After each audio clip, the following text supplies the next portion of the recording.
Les reins, ce sont les filtres de notre corps. Ils sont là pour éliminer toutes les mauvaises toxines qu'on ingère, éliminer aussi plus de 90% des médicaments.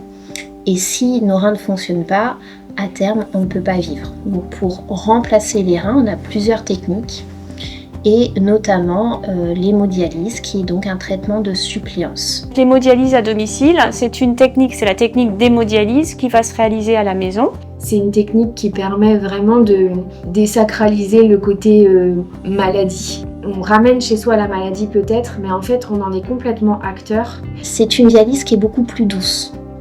Et on va le faire plusieurs fois par semaine, donc 5 à 6 fois par semaine. C'est plus physiologique. Tous les jours, on va retirer un petit peu plus de toxines. Comparativement à l'hémodialyse en centre, on va le faire tous les deux jours et quelque chose de beaucoup plus fort. On peut se dire que faire de la dialyse 6 jours sur 7, ça peut pas être plus compliqué que de le faire tous les 2 jours en centre ou en hôpital. Parce qu'on se dit tous les 2 jours, au moins j'ai un jour de repos entre chaque séance. Mais en vrai non, parce que c'est pas que médical, c'est aussi mental. Et là je le fais tous les jours, hein. Ça peut paraître bizarre, mais je me sens mieux. Moi je me dialyse, j'ai décidé de me dialyser le matin. Mais si je me lève le matin, je prends mon petit café et je me dis aujourd'hui je le fais à 16h. Et en fait, je sais qu'à 16h, je serai prêt mentalement. Donc, on soit accepté de le faire. Et puis, en vrai de vrai, le temps, il passe tellement. Il y a les enfants, on est chez soi. L'hémodialyse quotidienne à domicile a énormément d'avantages. Il y a une étude qui a été faite sur plusieurs centaines de patients hémodialysés en France.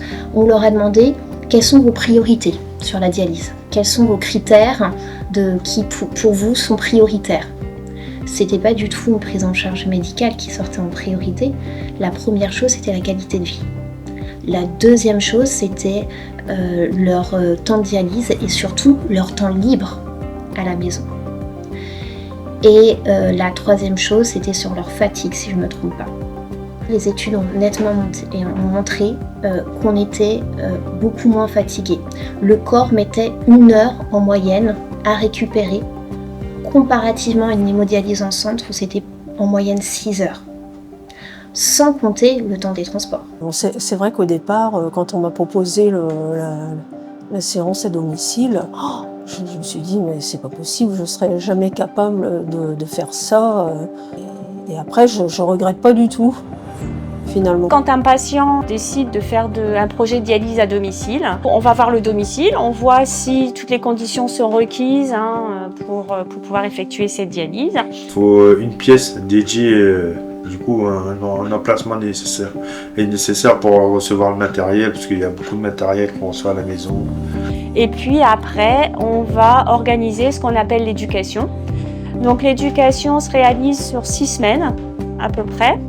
Le patient va venir tous les jours, du lundi au vendredi, pour effectuer sa séance de dialyse. Ça permet pour les non-soignants, vraiment pour n'importe quel type de personne, de pouvoir être en mesure de se dialyser à la maison. Vraiment, c'est des étapes simplifiées, expliquées. On a été là pour accompagner pendant 6 semaines et vraiment, c'est accessible à tous.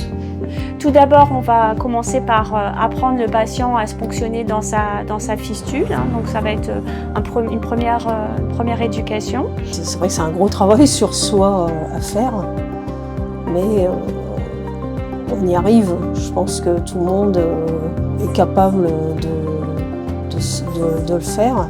Au départ, ça peut paraître douloureux en fait, parce qu'au final, c'est pas douloureux. C'est juste l'appréhension qu'on a de se piquer. Du coup, mentalement, on se dit que ça va faire mal, donc ça fait mal.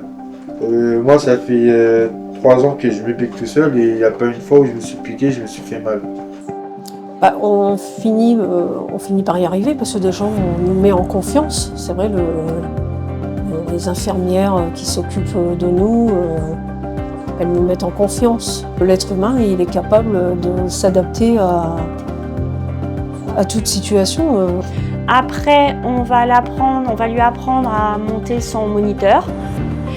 Ensuite, on va également l'éduquer en fait sur la gestion des alarmes. et puis aussi à gérer sa dialyse, sa perte de poids, les signes de surcharge, les signes de déshydratation. On va vraiment le préparer à ce qu'il y ait une autonomie à la maison. On se conditionne, hein, voilà, c'est un travail sur soi. Et mon mari, c'est pareil, c'est très bien adapté. Pour quelqu'un qui n'aimait pas le sang, il a réussi à surmonter cette rude épreuve. C'est la moindre vue du sang, c'était hop, je tombe dans les pommes. Et là, non, ça se passe très bien, aussi bien pour lui que pour moi. J'ai commencé ma formation la première semaine, normalement c'est pour apprendre à se fonctionner. Après on apprend la machine et aussi on a les dents qui doivent venir aussi.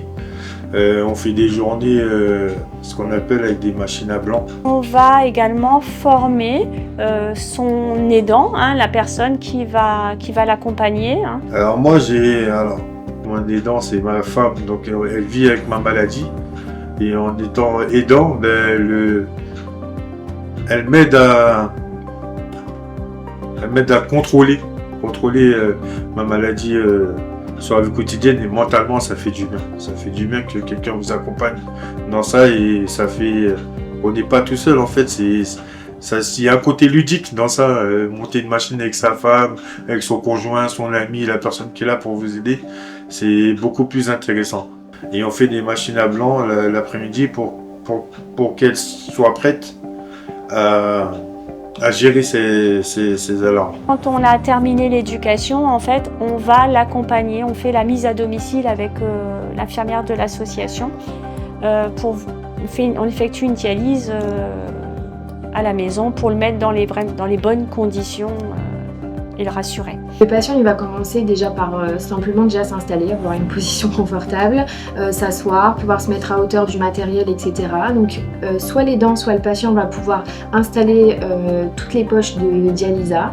Ensuite il va se concentrer sur vraiment le moniteur de dialyse où il va installer son rein artificiel, la ligne à sang, il va installer la ligne d'égout pour les évacuations. Donc ça à peu près le montage quand ils sont autonomes, on va dire que ça prend 10-15 minutes, et après une fois que le montage complet du moniteur de dialyse est fait, il y a un rinçage pendant 23 minutes. Donc il y a une préparation qui est assez longue et qui leur permet du coup après de pouvoir passer à la phase de ponction, de pouvoir installer. Donc ils vont ouvrir leur matériel, leur champ stérile de ponction vraiment de façon stérile sur une table bien à plat.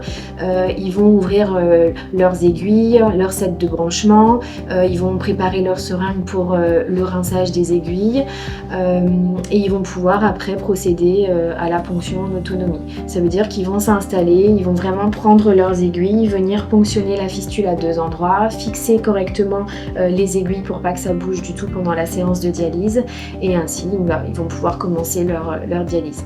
Éventuellement, l'aidant va pouvoir avoir un rôle à ce moment-là pour passer les lignes du moniteur aux lignes, vraiment aux aiguilles de dialyse, ou sinon il pourrait le faire en autonomie éventuellement.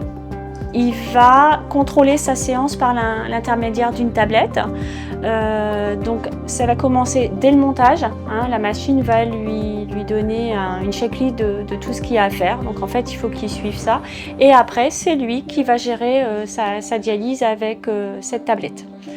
Cette tablette elle est reliée à la machine et elle ne sert uniquement à la dialyse. Pour le débranchement, en fait, les étapes sont à peu près semblables au branchement. Il suffit simplement de désadapter tout ce qui va être du générateur au niveau des aiguilles. Donc ça, soit le patient le fait en autonomie, soit pareil, c'est l'aidant qui va pouvoir procéder au débranchement du patient. Donc toutes les étapes sont expliquées de façon très claire sur la tablette. On explique au patient à quel moment il faut arrêter, stopper le moniteur, à quel moment il faut qu'il clampe ses lignes, à quel moment il faut qu'il se débranche pour permettre un débranchement aussi bien que le branchement en complète sécurité. Et vraiment, il y a très peu de chances qu'il y ait une erreur de fait, puisque vraiment les étapes sont vraiment les unes après les autres, elles se noircissent au fur et à mesure que les étapes sont faites. L'association va faire la première livraison de matériel et après le patient va avoir des dates où il doit passer sa commande de matériel. Donc c'est comme à la maison quand on fait les courses, en fait en fonction de ce qui nous reste, on commande ce dont on a besoin. Un patient qui a énormément de place, on pourra faire une livraison mensuelle. Un patient qui a très peu de place, ça sera une livraison par semaine. En ce qui concerne le matériel, il va falloir gérer les consommables. Donc il faut pour chaque séance une ligne à sang, une ligne dialysa, une poche de sérum et puis les poches de dialysa. Donc ça, c'est un impératif. En fonction, à minima, il faut 5 poches de dialysa. Quand on a un souci, on prend attache avec le centre hospitalier, le service dialyse, et il y a toujours quelqu'un. Si on a un problème vraiment technique au niveau de la machine, là c'est l'organisme Santélis qui s'occupe des problèmes de machine. Si vraiment il y a une panne importante, ils viennent changer la machine dans un délai très court. Le patient, en fait, quand il effectue sa dialyse à la maison, la seule contrainte, en fait, pour lui, ça va être de revenir en centre une fois par mois. On lui fera faire une séance d'hémodialyse quotidienne. On a un moniteur, nous, en centre.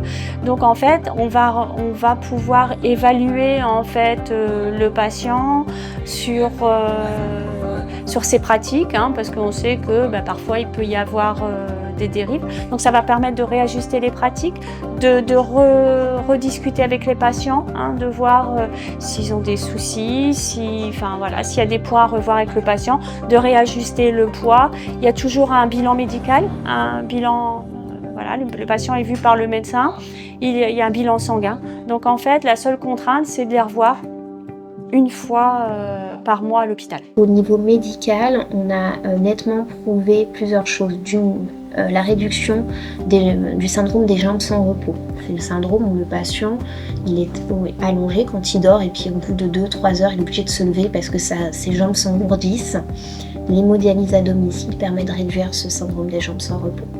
Il permet d'améliorer tous les paramètres cardiovasculaires, notamment l'hypertension artérielle. On va pouvoir diminuer ces médicaments antihypertensifs dans la majorité des cas.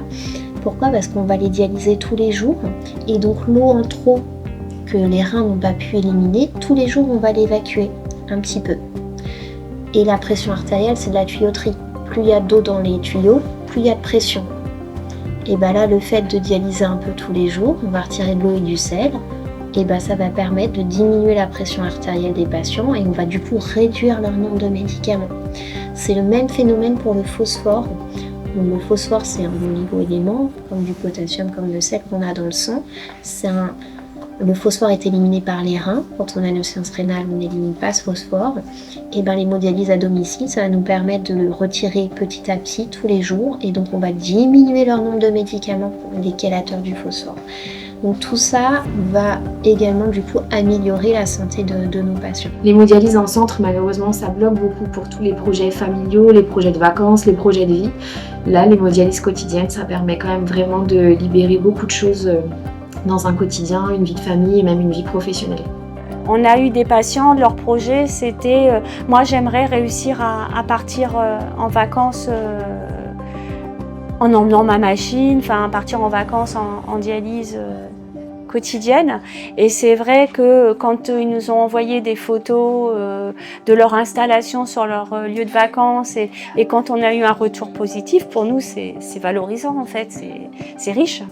Moi je ne reviendrai pas en arrière, où j'aurais beaucoup de mal. Ce serait vraiment contrainte et forcée si je devais revenir en arrière et le faire 3 fois par semaine à l'hôpital. Même si vous avez un petit doute, vous dites je peux et je peux pas, venez, il y a des bons formateurs, ils vont vous prendre le temps de vous expliquer comment ça se passe. Ils vont prendre le temps de vous aussi vous rassurer en quelque sorte. Et moi je trouve que pour ceux qui le peuvent, parce que malheureusement il y a des personnes qui ne peuvent pas, faites-le. C'est vraiment quelque chose qui change la vie pour les personnes dans ma situation.